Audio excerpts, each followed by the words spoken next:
domingo de eleição movimentou o país. Os resultados finais começaram a ser definidos por volta das 9 horas da noite.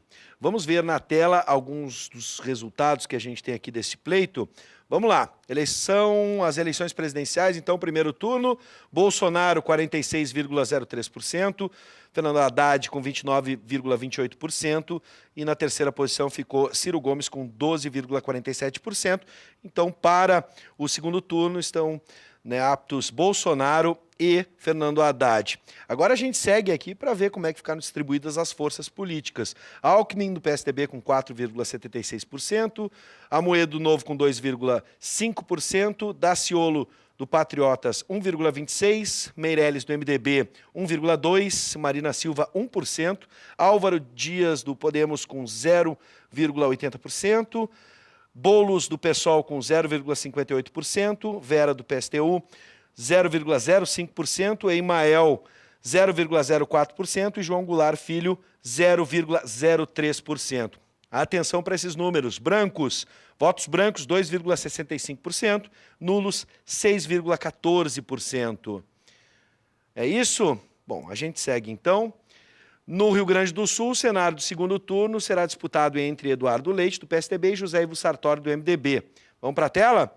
O Tucano recebeu quase 36% dos votos válidos. Sartori, então, somou 31,11% e Rosseto ficou na terceira posição com 17,76%. Eduardo Leite e Sartori para o segundo turno. Jairo Jorge, do PDT, com 11,08%. Matheus Bandeira, do Novo, 3,36%. Robaina, do PSOL, 0,64%. Júlio Flores, do PSTU, 0,15%. E Medeiros, do PCO, com 0%. Vamos para os votos brancos e agora os nulos. 5,92% brancos e 6,73% nulos. Então, esses são os números para o governo do Estado. Para o Senado, as duas vagas disponíveis foram ocupadas por Luiz Carlos Reins, do Progressistas, a gente está vendo aqui 21,94%, e Paulo Paim, do PT, com 17,76%. Esses dois, então, vão para o Senado. São os números que a gente tem aqui. Para deputado, na eleição para deputado federal, vamos lá, Marcel Van Hatten, do Novo, com 349.855 votos, e para estadual, os mais votados, os deputados mais votados, o tenente-coronel Zuco, do PSL, com 166.747 votos. Esses foram os deputados mais votados, federal e estadual. Para analisar esses resultados, estão conosco o cientista político e professor da Unicinos, Bruno Lima Rocha, o cientista político Marcos Rocha e o presidente do Grupo de Líderes Empresariais do Rio Grande do Sul, Eduardo Fernandes. Boa noite, sejam bem-vindos. Boa noite. Boa noite. Bom, gente, vamos começar. A gente tem muita coisa para falar. Hoje, a nossa discussão, nosso debate vai ser mais extenso. Você aí de casa pode participar pelo 99588-2374, mensagem de texto, Vamos respeitar a posição de cada um, sem juízo de valor. A gente está especulando aí o que temos desses números, o que representa isso na política brasileira e o que a gente pode ter de cenário para o segundo turno aqui no Estado e no país. Vamos começar pelo cenário para presidente da República. A expectativa de Bolsonaro era vencer no primeiro turno, a expectativa dele, do partido, dos correligionários. Mas o que aconteceu foi que o que as últimas pesquisas previam. Então, eu me lembro de, pelo menos, observar numa entrevista com as pessoas que coordenam o Ibope um certo alívio por essa proximidade naquilo que apresentava a boca de urna. As pesquisas previam, então, o segundo turno com Fernando Haddad. Como é que vocês entendem isso? Realmente já estava cristalizado o resultado. No último momento, muita gente apostou em Ciro Gomes, em um crescimento nessa campanha.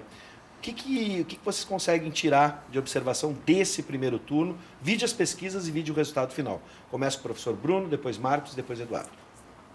Tá, bom, boa noite de novo. Bibs, eu entendo que houve o seguinte. Houve uma onda conservadora, certo? E uma ascensão de Bolsonaro depois daquela marcha do dia... Num sábado anterior ao pleito, na Marcha das Mulheres, 2 milhões e poucos de mulheres brasileiras foram às ruas diante de uma percepção, eu estou de acordo, né, que há uma ameaça protofascista, que o proselitismo político, ele carrega consigo práticas sociais que podem ser nefastas, que já são nefastas, e a resposta, até onde foi apurada a campanha de Bolsonaro, foi intensificar a chamada guerra cultural através das redes sociais, especificamente o WhatsApp, redes que não são subterrâneas, mas não são controladas por algoritmo. Tá bem? E aí foi a onda, chamada onda conservadora. Essa cristalização que tu disse, eu acho que não. Eu acho que, inclusive, as pesquisas puseram um pouquinho para baixo a percepção de Bolsonaro. De repente, o tracking da sua campanha deve ter indicado uma possibilidade de vitória no primeiro turno. E dada a presença do lulismo no Nordeste, ou seja, os votos cativos da centro-esquerda com o PT, do trabalhismo nacional com o PDT, de uma espécie de centro-esquerda ainda mais ao centro com o PSB, mais os votos do presidente Lula, garantiram o segundo turno através da votação do Nordeste. Novamente, né, e demorou para entrar a urna, por isso pareceu uma virada, que demora um pouco mais os estados nordeste do país. É isso que eu percebo para a gente começar a conversar. Marcos. Acho que teve sim um processo de crescimento, acho que não estava dado que teria um segundo turno, mas a maioria das pesquisas indicavam que sim. E o que a gente tem ali a gente teve alguns soluços no final da campanha, né? Algum candidato crescia um pouco mais, outro, daqui a pouco o Bolsonaro crescia um pouco mais entre duas pesquisas, mas as pessoas às vezes esperavam que fosse ser um movimento linear para o alto e avante, não fosse parar nunca. Mas o que acontecia acontecia algum fato, o atentado contra o Bolsonaro, ou essa dinâmica aqui que o Bruno falou depois das marchas contra o Bolsonaro, e o candidato dava alguns pulos, né? Então, eu acho que isso foi aumentando ali o voto dele. E as pessoas mostram que as pessoas decidem mesmo o voto na reta final. E o que a gente teve foi isso, foi um processo de consolidação do voto na reta final, que inclusive foi canibalizando a intenção de voto de outros candidatos, né? Numa espécie de adiantamento do segundo turno. A gente vê até candidaturas que têm, às vezes, que tinham um núcleo de eleitores mais ou menos fiéis, como a Marina Silva, serem reduzidas a pó, um pouco por essa dinâmica, né? Atraindo tanto para o Haddad quanto para o Ciro. Eduardo. Bom, o que nós vimos nessa eleição de ontem foi o maior fenômeno da história da eleição, um candidato como o Bolsonaro, se colocou como uma liderança, trouxe não só com a margem que ele chegou nos votos, mas também com as eleições que foram feitas de deputados em todo o Brasil. Um partido pequeno como o PSL hoje é a segunda maior bancada do país. Então ele mostrou uma força muito grande, diferente de Collor, que era em 89, foi uma força individual. O Bolsonaro trouxe e alavancou muitas candidaturas, se dizia que ele não iria trazer alguma base e coisa, e esse foi um fenômeno que a gente viu ontem. Eu vejo também essa desidratação de alguns partidos como o PSDB, Geraldo Alckmin, a pior votação da história. Nós sempre tivemos uma polarização entre PT e PSDB. Dessa vez, quem tomou à frente o discurso contra o PT foi Bolsonaro, que também se aliou à bandeira da segurança, e dessa forma ele se pôs à frente como o grande candidato do conservador direita. Então, outros candidatos como Meirelles, Alckmin e todos aqueles outros acabaram sendo desidratados no final, com a possibilidade de se ganhar no primeiro turno e não haver a possibilidade de um crescimento do Haddad no segundo turno. Então a gente vê isso. O PT também se consolida como também vários deputados. Hoje ainda é o maior partido do Brasil, a maior bancada na Câmara dos Deputados. Então a gente vai ter uma nova atmosfera, um novo cenário na Câmara dos Deputados em Brasília. Bom, a gente tem diferentes aspectos e eu acho que é muito importante. A gente, claro, vai focar muito na discussão para o segundo turno, Haddad e Bolsonaro, mas essa análise, eu acho que todos fizeram isso, de como a estrutura se movimentou de alguma forma, a estrutura política do país. Se falava em renovação, em não renovação, em determinados momentos a gente viu alguma renovação, porque alguns que já estavam lá não conseguiram, né, voltar, especialmente para a Câmara, o Congresso Nacional. Mas antes tem um aspecto que eu acho interessante aqui. Agora vamos falar de economia. E aí eu vou inverter um pouco a ordem, vou começar com o Marcos. O mercado reagiu ao resultado da eleição, a Bolsa abriu em alta, o dólar em queda. Isso é um sinal de que Jair Bolsonaro realmente é o candidato do mercado que a gente está percebendo? ele conseguiu seduzir bastante, né, os atores do mercado. A gente está falando de um candidato que se reuniu com a CNI e disse: quem vai mandar são os senhores. Né? Então, o que eu acho que significa? A ideia de um presidente razoavelmente fraco, provavelmente desaprovado por metade do Brasil, e que não vai ter como resistir a pressões de grupos de interesse para fazer certas reformas. Tá?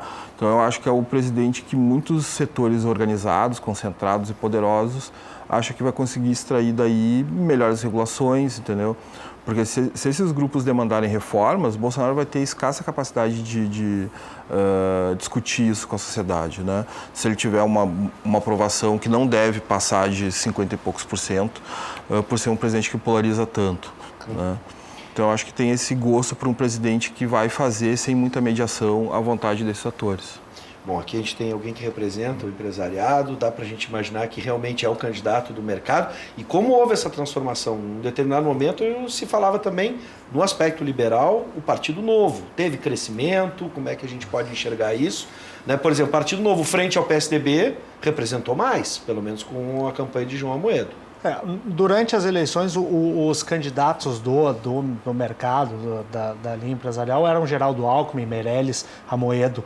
Só que com essa mudança toda e com esse baixo volume, principalmente do Alckmin, que era o principal candidato, a principal força, historicamente, o mercado ele começou a sinalizar de forma a Bolsonaro. Então, e algumas das suas declarações, do seu setor econômico, de quem está comandando a linha econômica, se colocou para uma linha de privatização, para uma linha de uma regulação melhor na questão burocrática, na questão do empreendedorismo.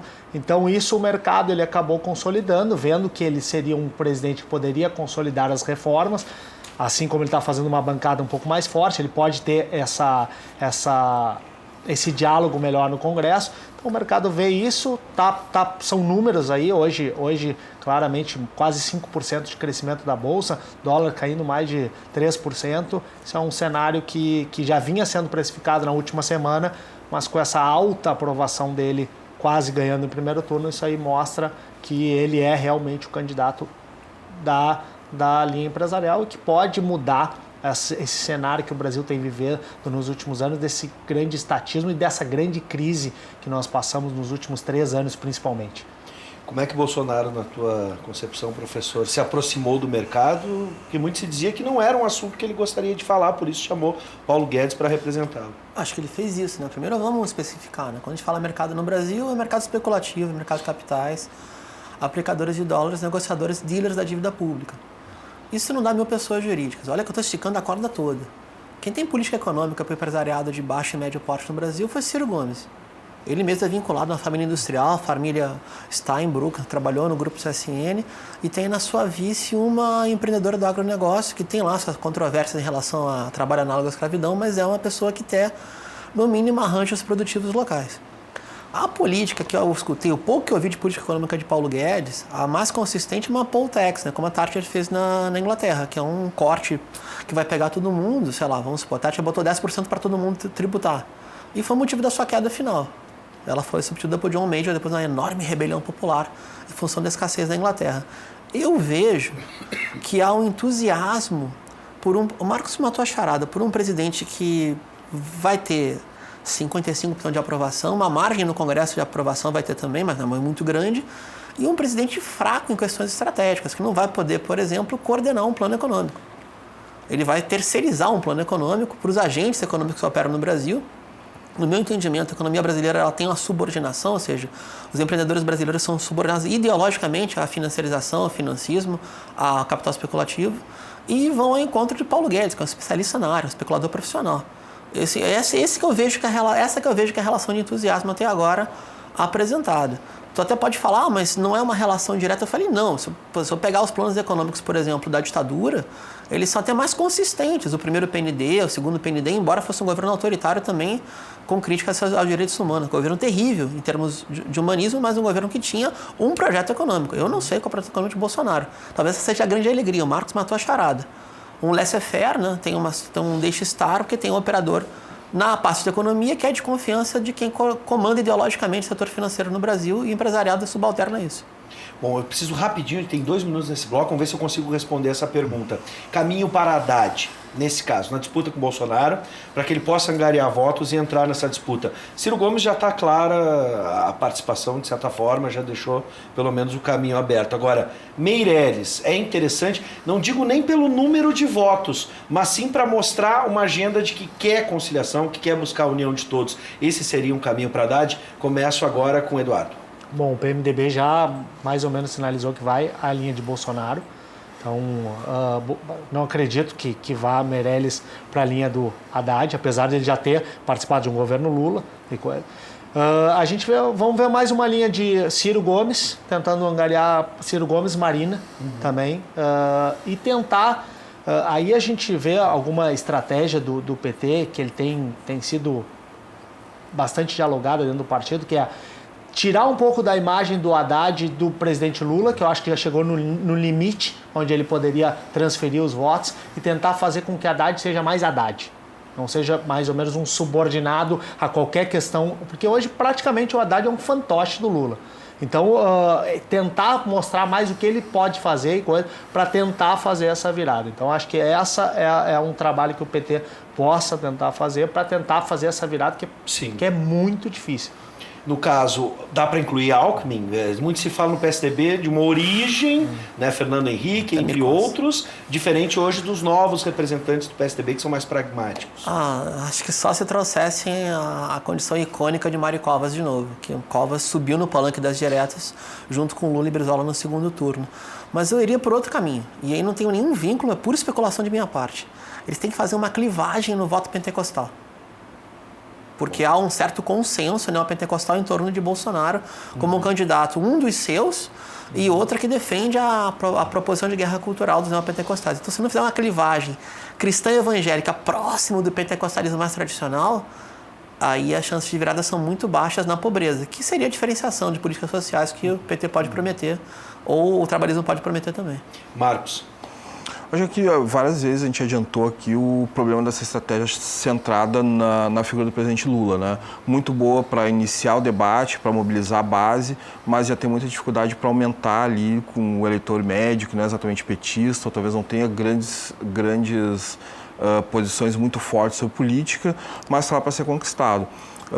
Um aceno para o centro, que os dois candidatos estão fazendo hoje, é tudo que o Haddad precisa. Então, um apoio, por exemplo, do Meirelles, que já sinalizaram, estava saindo a notícia hoje que talvez ele apoiasse o Haddad, seria importante para ele sim, mas no sentido de dar essa famosa indicação para o mercado, né, como algumas vezes também se falou na possibilidade do Marcos Lisboa, que foi o cara que levou o Haddad para dar aula no INSPER, que é uma faculdade de negócios, né, de São Paulo, poderia estar compondo o governo.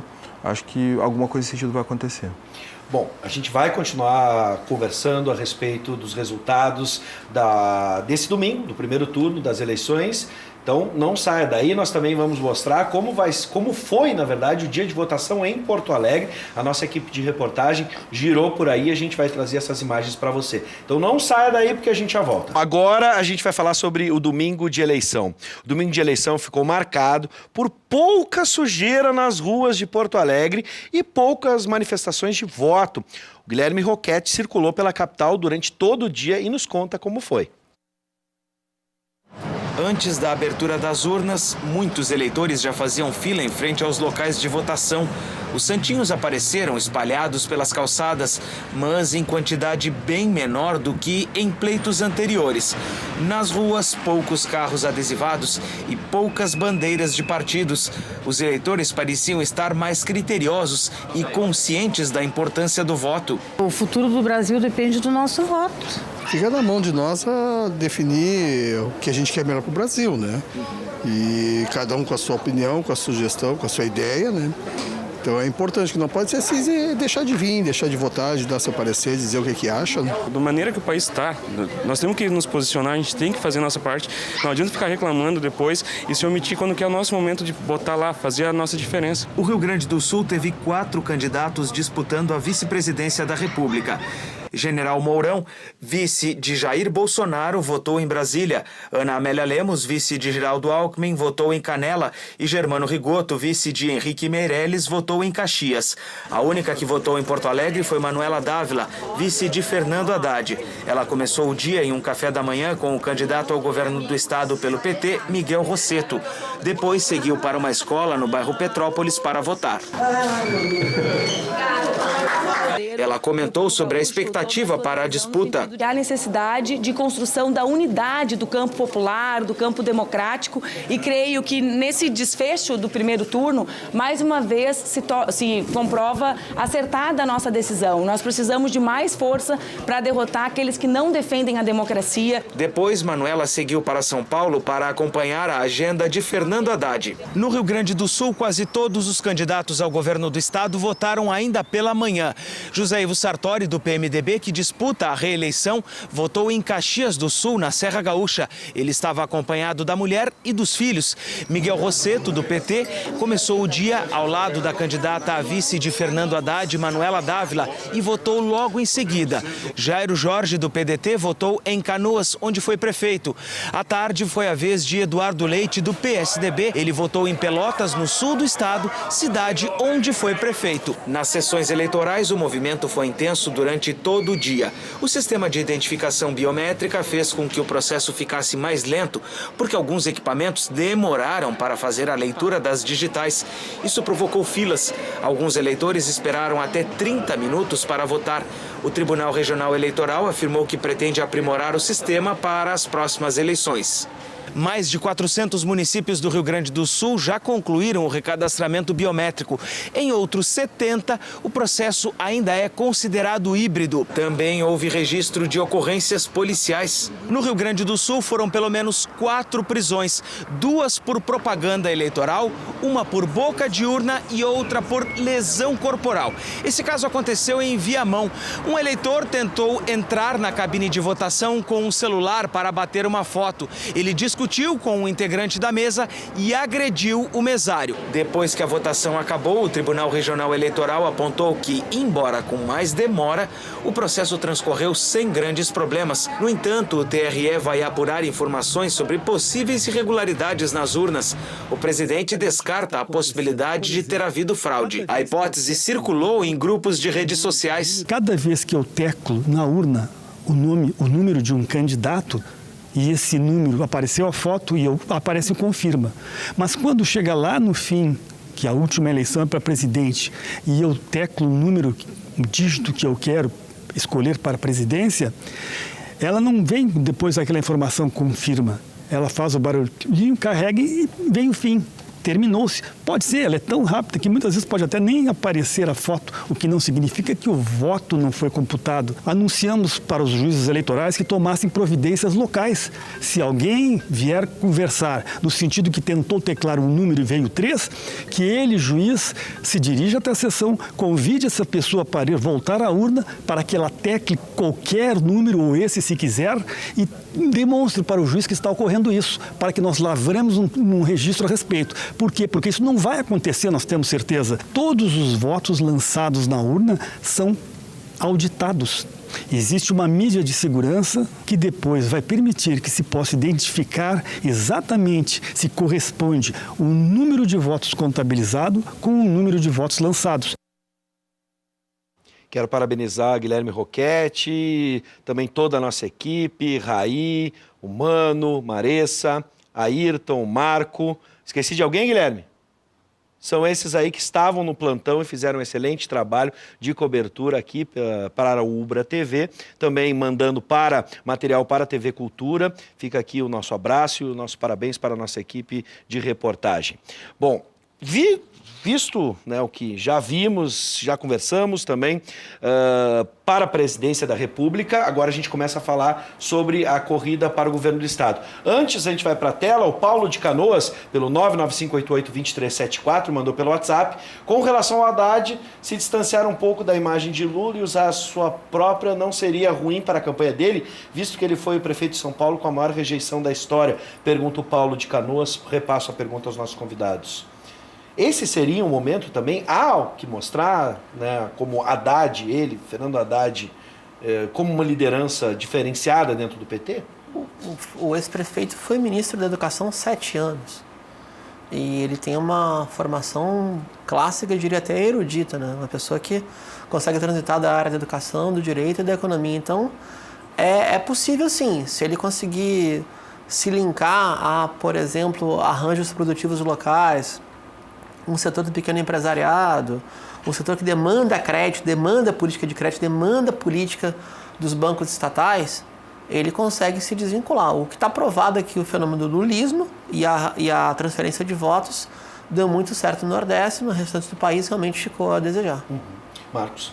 Acho que o candidato, talvez se a gente pensar assim, mais parecido talvez com o Fernando Henrique do que com o Lula, né? Mas então, não é impossível que um candidato como ele consiga conversar com as pessoas se ele tiver uma mensagem boa para passar, uma mensagem clara para a população, o que eu acho que ele falhou em fazer isso. Tendo uma boa campanha, melhorando um pouco a forma como se relaciona com os eleitores que não necessariamente são estudantes universitários e coisas do gênero, ele tem o que mostrar assim. Teve uma gestão muito elogiada no MEC, tem debate sobre como caracterizar a gestão dele em São Paulo, é meio contraditório, mas uma das coisas que caracterizou foi um afastamento do PT, então em tese isso não seria uma coisa ruim para um eleitor que rejeita o PT, entendeu? Então, eu acho que sim, se distanciar e procurar construir uma imagem dele, acho que seria bom nesse momento. É possível, na tua concepção, Fernando? Como eu falei antes, eu acho que ele deveria usar essa imagem do que ele já fez de bom, como bom gestor. O problema é o partido. Na verdade, ele foi eleito, ele foi o candidato exatamente por não ser a grande liderança. Aí, se tivesse que escolher uma grande liderança, a gente fala em Jacques Wagner, alguns outros teriam muito mais protagonismo, porém não seriam submissos ao presidente Lula. Então, talvez ele não consiga, ele não possa, por uma diretriz do partido, se descolar e se fazer essa imagem, porque ele tem que realmente se submeter àquelas ideias das lideranças antigas do partido. Bom, agora a gente vai concentrar o nosso olhar sobre o Estado. Aqui no Rio Grande do Sul, o PT está fora do segundo turno, depois de participar de quase todos os pleitos em que a eleição foi disputada na segunda etapa. Por que isso aconteceu? Como é que a gente pode entender, né, dá para dizer um antipetismo aqui no Rio Grande do Sul muito forte? Creio que sim. Creio que a região sul do Brasil, ela está com um voto de protesto, um voto de castigo em relação a o que seria a imagem dos governos Lula, especialmente o governo Dilma. Mas eu até acho que a identificação do voto, o Marcos é bem mais craque nisso do que eu, mas eu queria trazer uma dimensão estrutural. Tem algo que vincula a gestão petista àquilo que o Gessé Souza chama de racismo de classe. Então, como a região sul tem maioria de eurodescendentes, tem uma afirmação social do pioneiro, daquele que constrói a riqueza por cima dos biomas, da população indígena, população, no caso, negra quilombola, como foi a ocupação do Vale dos Sinos, existe uma espécie de um autoelogio nessa onda conservadora. E também, creio eu, para concluir minha fala, que há um certo consenso que não há margem fiscal para o Estado do Rio Grande do Sul, ou seja, para o governo subnacional. A população naturaliza a dívida com a União como algo dado, não algo construído politicamente, que pode ser reconstruído politicamente, e parte de um princípio meio Thatcher que não há alternativa. Essa talvez tenha sido a grande vitória do pensamento liberal, né? Entrar no consenso popular, algo que, quando a gente vai estudar economia, é completamente disparo e polêmico. Eduardo. Eu só discordo um pouco do professor, dizendo que a questão da região sul, se nós colocarmos Paraná e Santa Catarina, jamais elegeram um governo do PT.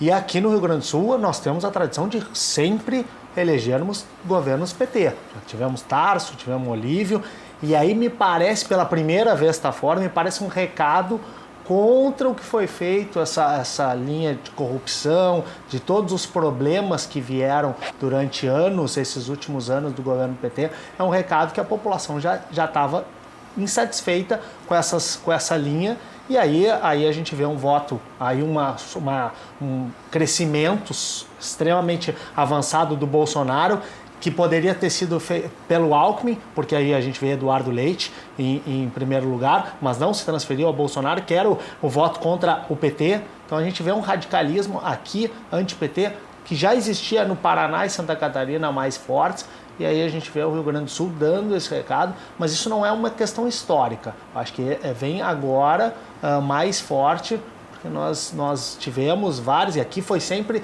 visto como um dos berços do Partido dos Trabalhadores.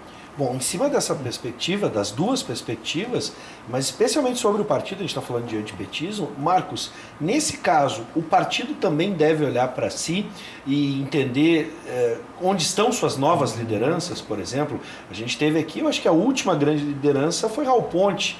A gente teve concorrendo, não me lembro, não me recordo se foi no Estado. Jairo Jorge, quando era também. Jairo Jorge foi, mas hoje representa o PDT. Isso, né, em cima... Por exemplo, Jairo Jorge seria um novo nome, se ainda estivesse no PT, bem lembrado, Eduardo, seria um novo nome para levar a força, porque a gente vê o doutor Olívio já não participa mais, né, com muita frequência, Raul Ponte não deu quando apareceu o nome, Tarso Genro está afastado agora. E aí, como é que a gente pode entender esse declínio do PT nesse momento? Só para dar um pouco como eu vejo assim, o contexto histórico do PT aqui no Rio Grande do Sul, a gente, sim, elegeu dois governadores petistas e até por isso o Rio Grande do Sul eu considero como o berço do antipetismo, que hoje virou um fenômeno nacional. Né?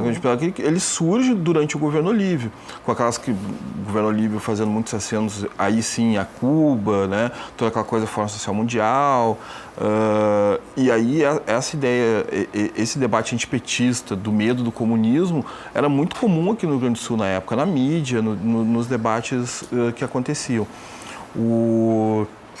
E que hoje se nacionalizou. E quando ele se nacionaliza, o eixo do Bolsonaro não é exatamente um programa de governo, né, uma proposta de transformação, é muito em torno do antipetismo. Isso fez com que todas as candidaturas majoritárias do PT tivessem muita dificuldade, né, foram no Senado e de governadores. Eu acho que isso explica um pouco a dificuldade do PT aqui.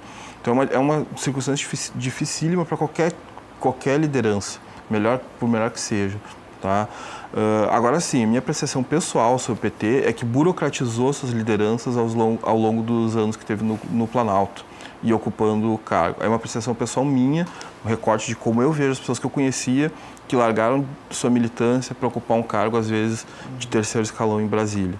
Tá? E aí deixou de construir novas lideranças, o que a direita não fez. A gente está vendo aí o Marcel Van Hatten, que veio também do movimento estudantil da URGS, né, e que não se permitiu ser burocratizado, apesar de ter sido, sim, assessor parlamentar, né, e coisas do gênero, não deixou de construir o seu nome, seu projeto individual. Bom, agora vou começar com o Eduardo para falar de Eduardo. Eduardo Leite, o que explica esse crescimento e até mesmo se no Brasil a gente tem essa divisão, né, de certa forma, essa polaridade, por que ela não se refletiu versus Sartori com Jairo Jorge, por exemplo? Se há um antipetismo, uma ideia voltada, por exemplo, ao trabalhismo, poderia emanar de Jairo Jorge, por que isso não aconteceu? E aí a gente tem essa divisão agora entre PMDB e PSDB aqui no estado.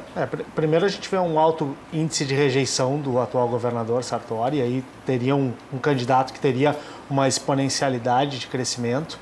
E o Eduardo Leite, ele apesar de ser pouco conhecido, ele fez uma grande gestão em Pelotas, ele é uma liderança que fala muito bem, se coloca muito bem e sinaliza também que o desenvolvimento que o Estado deve ter é através da livre iniciativa, através dos agentes econômicos, para que a gente possa sair desse lugar onde o Rio Grande do Sul está atualmente, que não é uma posição de protagonismo. O Rio Grande do Sul sempre foi um estado que teve um protagonismo econômico e hoje está afundado numa crise muito grande. O governador Sartori tentou e nos últimos 4 anos passou por uma dificuldade muito grande, mas o Eduardo Leite ele sinalizou de uma forma muito coerente, muito concreta, que os caminhos para se levar de novo o Rio Grande do Sul a um protagonismo, ao desenvolvimento, de uma forma, e se aproveitou também desse antipetismo, que aí ainda a imagem do Jairo Jorge ainda é muito, ainda tem a imagem muito dele ter passado pelo PT, então ele ter saído do partido não é uma coisa que descolou muito isso dele. Miguel Rosseto, do Partido dos Trabalhadores, e a alta rejeição do Sartori. Então eu vejo que dessa forma o Eduardo Leite ele teve um grande crescimento e pode ainda crescer ainda mais para o segundo turno. Bom, eu vou incluir uma questão para o professor também, ainda em cima do que falou o Eduardo. O José Ivo Sartori, o governador do estado, tenta, desde o final da campanha, linkar com o Eduardo Leite, dizendo que o PSDB fazia parte da sua base. Então, quais seriam as diferenças? Fico imaginando, entre dois projetos que a gente está vendo no Brasil, a disputa entre duas ideias, por que não duas ideias aqui no Estado? São ideias similares, faziam parte da mesma base. Há diferença entre um e outro? Bives, a gente não consegue analisar a política sem analisar perfil da liderança, a qualidade da liderança, poder de interlocução, estilo de trabalho. Você pode ter o mesmo programa, se você tem interlocutores diferentes, vai ter um resultado diferente. Então, o Eduardo Leite se apresenta como uma espécie... Eu até falei isso hoje com duas outras emissoras, né? Parece um pouco um discurso meio mais ilustrado, mais próximo do que era Covas, Franco Montoro, desenvolvimento privado com o liberalismo democrático de inclusão social. Não sei se ele consegue executar isso, não sei se a aliança com... Se segundo turno com Sartori coligado com Bolsonaro consegue impedi-lo de se aproximar dessa onda mais conservadora. Sim, ele tem um plano econômico liberal, isso é inequívoco, mas tem um discurso de aproximação. Se ele consegue fazer essa clivagem e o Rio Grande do Sul não entra numa espiral conservadora, ele vai fazer um discurso mais ou menos próximo que o Macron fez no segundo turno francês, que marcou uma inclusão pela diversidade, mas com uma linha liberal muito dura, né, de privatização, de recorte de direitos trabalhistas, mas com inclusão da diversidade, que pode ser o oposto de uma proposta do Bolsonaro aqui no Estado, grudando com o Zé Sartori, que tem uma rejeição grande por ter sido governo e ter feito tudo o que não fez. Bom, o tempo que sobra agora é para o Marcos, e aí vou incluir mais uma questão rapidamente. Como devem se posicionar agora Miguel Rosseto e também Jairo Jorge, né, dentro dessa perspectiva? Eu acho que a tendência do PT é não declarar, talvez liberar os seus filiados, ou dizer que não tem nenhuma opinião. O Jair Jorge não sei, porque o PDT inclusive chegou a compor a base do governo do Sartori em algum momento, né? Então daí fica um pouco mais incerto. Então talvez sinalize em direção ao PDT. Porém, tem uma coisa complementando o Leite, na hora... essa agenda liberal, quem trouxe para o Brasil foi o PSDB. O PMDB nunca teve, de fato, uma agenda reformista, ensaiou isso com a Ponte do Futuro, etc., mas ele está copiando do PSDB. E o Leite fez discutindo se eles quem ia apoiar o Bolsonaro ou não, fez uma diferenciação importante. Ele disse, eu não quero PT, acho que é o mal maior, mas eu tenho uma discordância muito grande com o Bolsonaro, que é em questão das mulheres, minorias, gays, etc., coisa que o Sartori não fez. Então ele já está aí fazendo um movimento importante para ampliar o eleitorado. Bom, só para encerrar, mais uns segundos aqui a gente tem. Senado, o que vocês destacariam agora com Heinz e Paulo Paim? Dá para esperar alguma mudança, né, na política, pelo menos da aproximação do governo federal com o Estado? O Heinz vai ser... Em Bolsonaro ganhando, Heinz é interlocutor de confiança. Né? Ele é o grande porta-voz da direita agrária, com mais legitimidade até do que a Ana Amélia, que chegou como outsider, né? Foi projetada pelo grupo de mídia com ela trabalhava. Creio que vai ser uma relação muito forte das duas bancadas, né? Paim como uma espécie de defensor dos direitos trabalhistas, histórico já, né, aposentados, e Heinz como defensor da direita agrária clássica do Rio Grande. Marcos? Eu acho que mantém um pouco o alinhamento que já tinha, né? Praticamente não muda, então fica um senador do PP, mas com vínculos muito mais fortes com esse setor que hoje vai estar no Planalto. E o Paim, exceção, né? A gente teve uma eleição que um de cada 4 que tentaram a reeleição, só um conseguiu. Então o Paim é exceção da exceção por ser do PT e ter conseguido se reeleger. Ele vai ter um papel muito importante, talvez seja provocado a ser mais ativo na política nacional. Eduardo?